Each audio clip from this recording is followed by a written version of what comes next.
I'm Jim Longworth, and welcome to another edition of Triad Today, coming to you once again from the Senior Botanical Garden in Kernersville. We'll tell you more about them later on. But where we want to start is with a return visitor to talk about something very exciting, Callidium, and the lady who runs it. With me now, Elizabeth Dampier. She's Executive Director of Callidium. Welcome back. Thank you for having me. I appreciate it. Now, remind everyone, in case they haven't seen you on this program before, and shame on them if they haven't, what Callidium's all about, how it came to be named that, what it is. So Callidium is the merger of the Children's Museum and SciWorks, which folks who have lived around here for a long time know all about.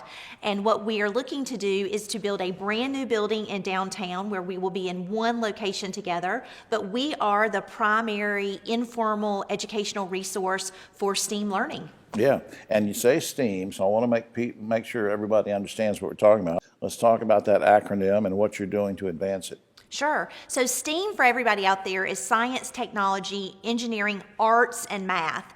And I think it's really important for people to understand the holistic value of all this. But what we're really trying to do is to give anybody from preschool all the way through adults the opportunity to learn new things, get engaged in these things, and practice these skills, which are so important. If I'm a parent who, and a child that wants to take advantage of some of these great things that are going on at Callidium, do I always, not that I wouldn't want to, do I always have to say, get in the car, we're going to Callidium, or do you ever take things on the road?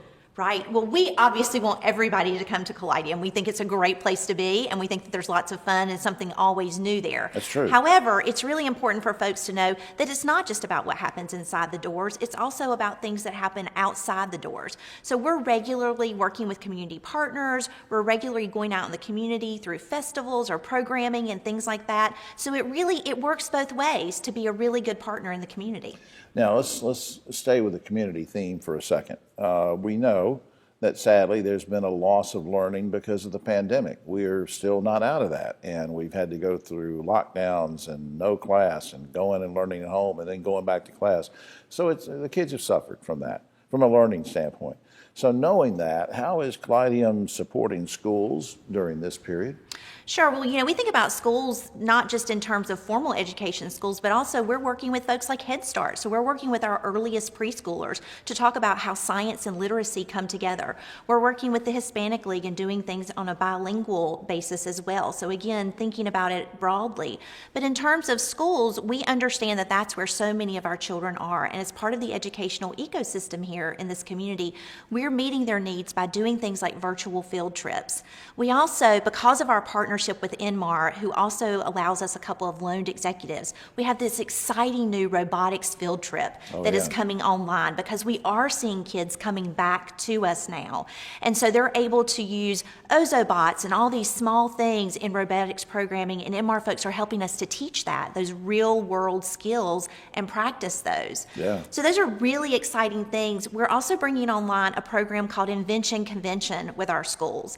And the neat thing about that program is that kids are given a problem, and then it's their job to come up with a solution. And it may be a product or something like that. Maybe they can come up with a non-gerrymandered district map. We would love for them to consider doing something like that. Yeah. But what it does is it allows them to go through that scientific process, to question something, to find problems, to find where they mess up, and then to fix that, create a marketing plan and a business plan. And this is a program designed for all ages. So it gives them a chance to practice those skills that are going to be so important for our future. Before time runs out, let me just ask a stupid question. Is there anything, in terms of new exhibits or anything, like if I go in the building, am I going to see something new? Sure. So we have a new laser system that we are debuting right now. We're so excited to be able to bring that back. Lots of new opportunities. We also have a new traveling exhibit that focuses on NASA and science. And of course, there are always camps and other programs coming up. Yeah, see, the reason I said it was a stupid question, because I knew you were going to have like 50 things that were new in there. Up on screen, Callidium.org. Callidium.org is the website. Please check that out. And a shout out to the good folks, David Mounts and everybody at Inmar. Go to Inmar.com. That's for Inmar Intelligence, Inmar.com, who does so much to support folks in the community. Elizabeth, will you come back sometime? I will. Thank you for having me. Love being here. Okay. We love having you. We'll be right back now on Triad Today. And as we do every month, we want to give you a vaccine update, and specifically talking about boosters as well. And we do that with our good friend, Dr. David Priest from Novant. Let's watch.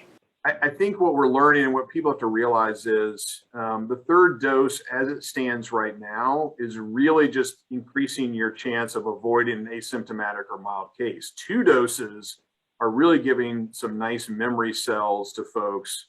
So I think we have to separate again, what are vaccines designed for? And almost all of them are really designed to prevent you from dying of that disease. So hospitalization and death is what vaccines are supposed to do. And it's funny, we're holding this vaccine up. We're asking more of it than we ask of any other vaccine, which is there's this sudden demand for, we want the vaccine to prevent me from ever even getting a mild or asymptomatic case.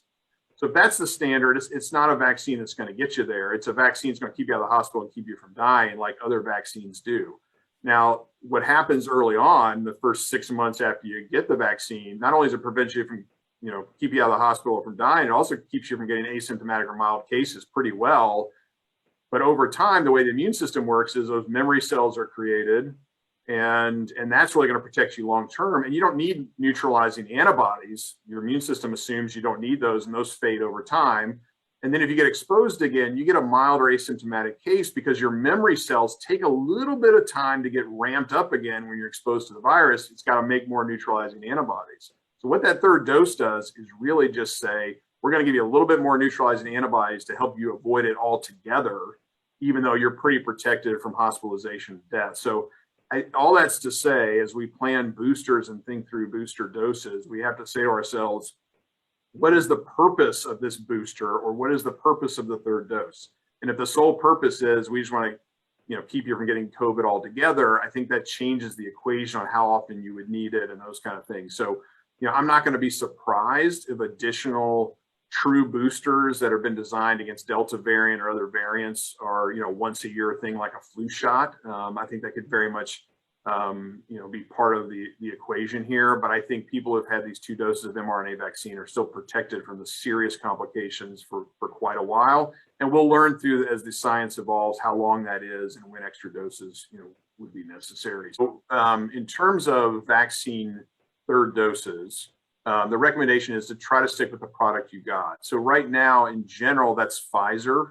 That people who got Pfizer who are over age 65 or work in occupations with high risk or have other immunocompromising conditions can go ahead and get that third dose of Pfizer. The key is they want you to stick with the product you got originally. And so what we know about vaccination is that it gives you a more even and predictable immune response and an incredible amount of protection to someone who's had COVID before.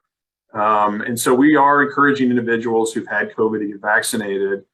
Now, there's a lot to learn about all of this, right? The things move very quickly. We're talking about third doses of vaccine and then some future state, Delta variant specific boosters. And how does that fit into all of this? And so we're working through all of that. But I think the message is if you've had COVID, your immune response is not as predictable as if you've been vaccinated, and you are at risk for getting COVID again. And so if you want to avoid that, it's worth getting vaccinated. Look at the percentage of people in the hospital are vaccinated. We get real worried about that. 91% of people in the hospital are unvaccinated and 9% are vaccinated. A better number is to say, of the individuals in the community who have been vaccinated, what percentage of those people end up in the hospital or dying? And that number is less than 1%. So that's really the number to focus on, the importance and how well vaccination works. And our thanks to Dr. David Priest and Novant Health. The website, if you want to check it out, is novanthealth.org. We'll be right back. But where we want to start is a good friend of ours, and we're always glad we can steal a few minutes of his time because this man is up and down the road and doing all sorts of things, wears many hats, has a lot of responsibility. I'm talking about my good friend, Dr. Bob Shackelford, president of Randolph Community College. Welcome back, sir. Thank you, Jim. Great to be here as always. I want to talk about something that may not seem like a typical topic for a community college president. But I heard through the grapevine that you have an outstanding photography program at Randolph, and it's not just some run-of-the-mill thing. I mean, it's a big deal, and it's nationally recognized. Tell me about it. Well, it really is. Our photography program is generally regarded as one of the top 3 photography schools in America. I don't mean community college programs. I mean one of the top 3 photography schools. One in Rochester, New York, one in Southern California, and then Randolph Community College, What of all makes it places. so good, though, Bob? Well, our faculty are not just educators, they're practitioners. They bring their life experience to the classroom. We don't have a lot of turnover. They've built the program over the years. They stay there, they pour their heart and soul into it, and we invest heavily in the program, and it has a reputation really worldwide. It's a world-class program. Now, as you know, I'm not a tech person. I still have a flip phone, but I'm guessing that you guys have kept up with the times, because in the old days, you mentioned Rochester, where they used to make film a lot. I guess everything's gone digital, whatever. Has your photography department sort of adapted to all the different changes? Oh, we have made major adaptations. In fact, we renovated the entire building. We upgraded all equipment, and we've changed our curriculum to include digital and video. And in fact, we had a video documentary, a year or so ago called The Blue and Gold, about the A&T marching band.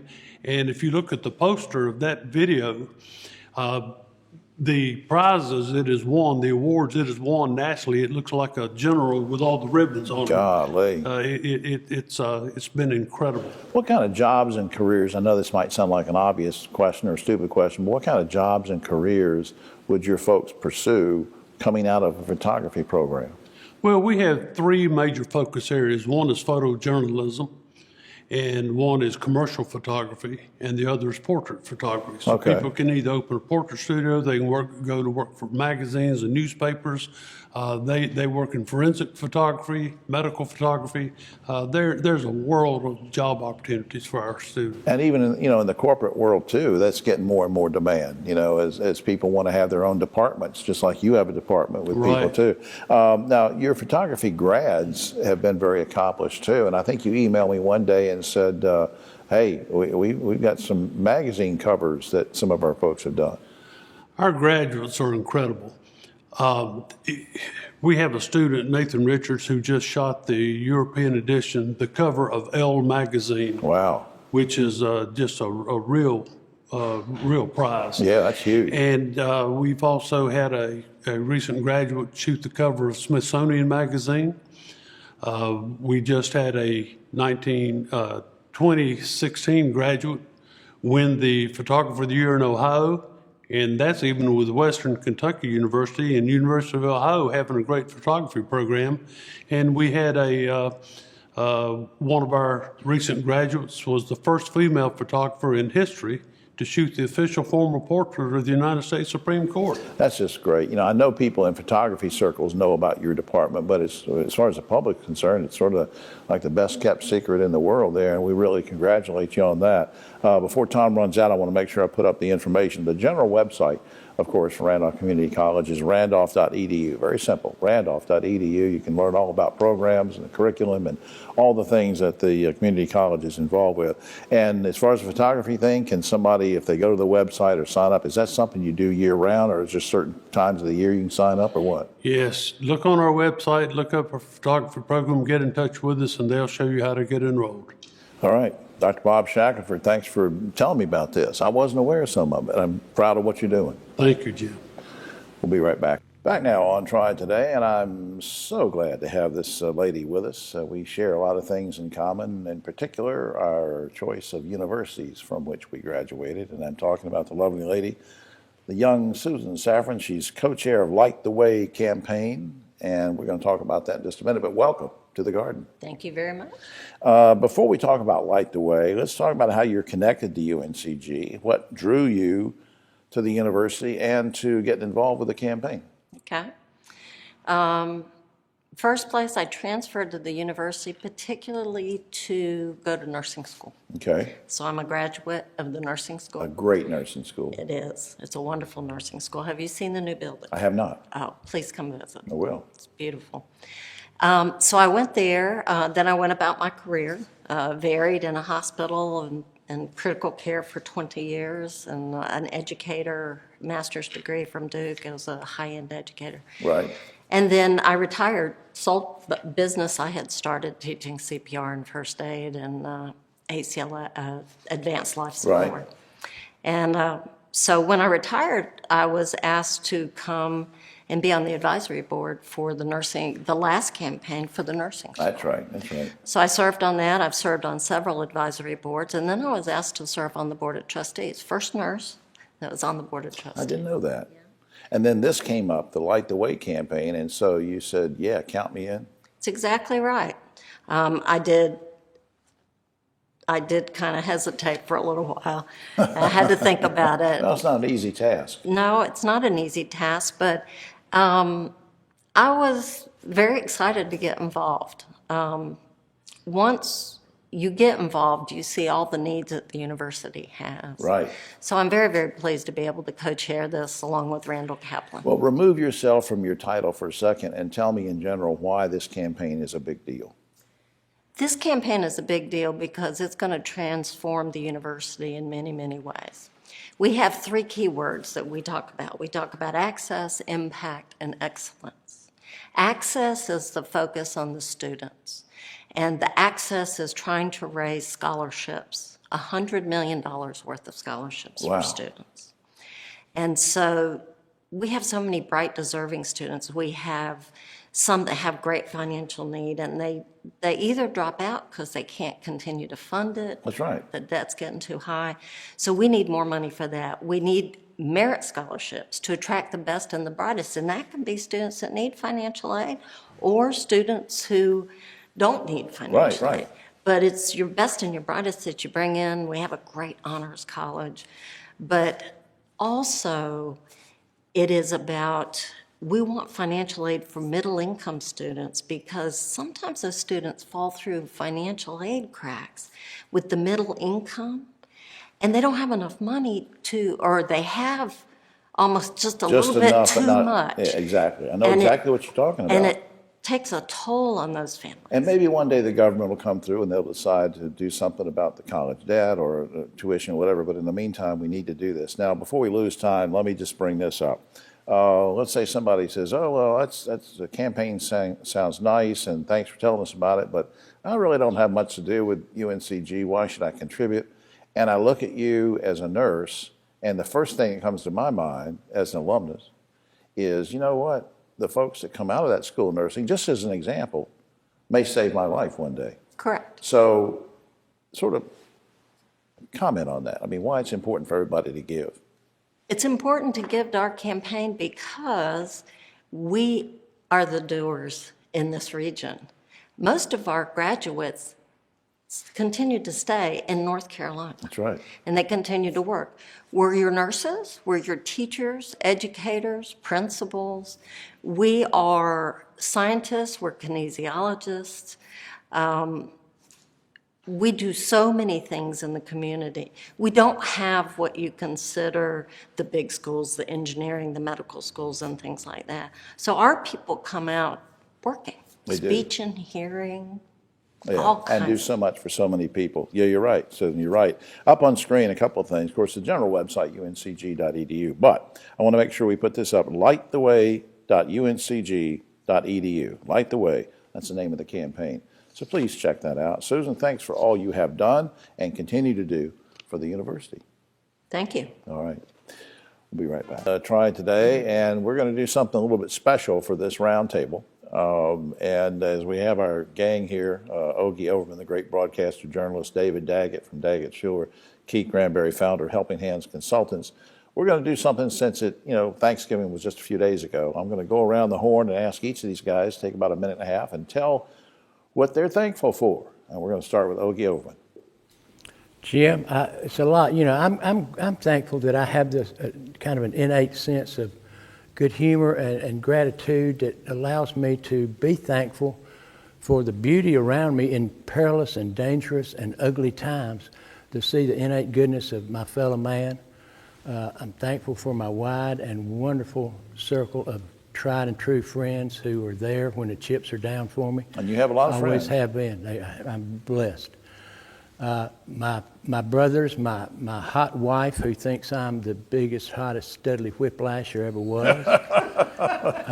The simple thing. The older I get, I started to almost regressing and doing a Benjamin Button thing. Yeah. I look at clouds, I look at sunsets, I look at the leaves changing, the little simple dumb stuff the phases of the moon, Oh, yeah.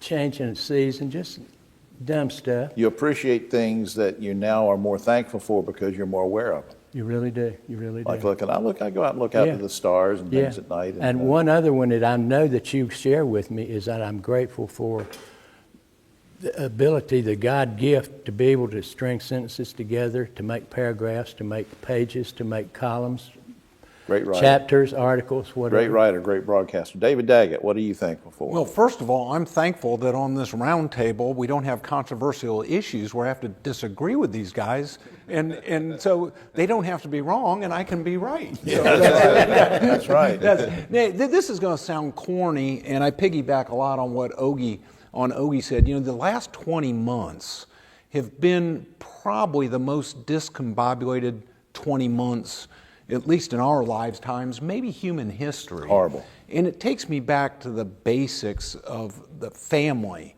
of friends, of health, and what I've really tried to do, because I've been affected by these tough times, I think we all have, is everywhere I go, try to see something that's positive and that you can be grateful for.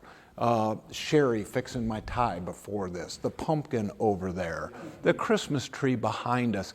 Because in most times in our fast-paced, busy lives, we walk past it and we don't spend time. We don't spend time to compliment on this beautiful suit. Yeah. But I'm being serious. I think that during these crazy times, take those extra moments and find all the little things we should be grateful for, we usually take for granted. Keith Granberry, what are you thankful for? Wow, I'm thankful for those hamburgers you give me every Christmas. I think that this past several months have been incredibly difficult. I've had a best friend, a childhood friend who died of COVID. I've had one of my best friend's wife's mother die, and not only did she die, but her brother died of COVID. My job took me around the globe in these past months, and God has blessed me enough not to even have it myself, because I interacted with literally hundreds and thousands of people in these last 2 months, and based on God's grace, I have never gotten COVID yet. I'm thankful for my family. I have an amazing brother's mom, my grandmother, who just turned 93. Yeah, she's something. Isn't she something? I'm thankful for her and my entire family, my partner, and my kids are people that I cherish. So it's just a lot to be thankful for. And I feel blessed that I'm able to come here each week with a group of people who now I consider close friends. And we're able to talk about issues and really educate the public on things that are important. And in life, you can take yourself, you can think too much of yourself. And I'm glad that I'm able to sit with people who humble me, give me humble pie each and every week, because that's what life is about. So I'm really thankful for where I'm at right now in my life, and I'm blessed. Well, good thoughts on that, and I thank all three of you for doing that. Let me take a quick stab at this. Thankful, first of all, for the good folks here at Senior Botanical Garden, David, Greg, Senior, and Adrian, who have allowed us to make this our home throughout the pandemic. Thankful for Sherry and Diane and Neil with McWhorter Concepts, who without them, we wouldn't have been able to keep the show on the air week after week, when a lot of people said, well, just go off the air for a year or so and who'll care. But I think people would care, and thanks to McWhorter Concepts, we stayed on the air. I'm thankful for our family of sponsors. All you have to do is go to triadtoday.com and look at the icons and the links that it clicks over to. And Daggett Schuler, one of the great sponsors we've had for many, many years. A quick shout out to True Lion, who's been with us for 18 years, the whole run, as we get ready to enter our 19th season in January. I'm thankful for the Roundtable gang. All the folks that come on here from week to week that rotate on and off, like Wendy and Taylor and Dave and Don and these guys here, David. Quick shout out to Keith, who I've known for just about 20 years, and he came on the roundtable a few years after that, and Ogie, who is our veteran roundtable person, and they just make this a special segment and a special show every week. To my family, my sister, I'm grateful for, and the extended family and in-laws, to the doctors and nurses that helped me through cancer surgery this year, and to the viewers that tune in all the time, and finally to my wife, Pam, who I couldn't do without. She has my back all the time, and who once told me that don't worry about flubbing on the air because nobody cares about me anyway. A monkey could do my job. She did say that. So, but anyway, I love her and I thank her, and thanks to everybody. Guys, thanks for everything and for being with us all the time, and we'll head on toward the next holiday season. For all of us here on Triad Today, I'm Jim Longworth. We'll see you next week.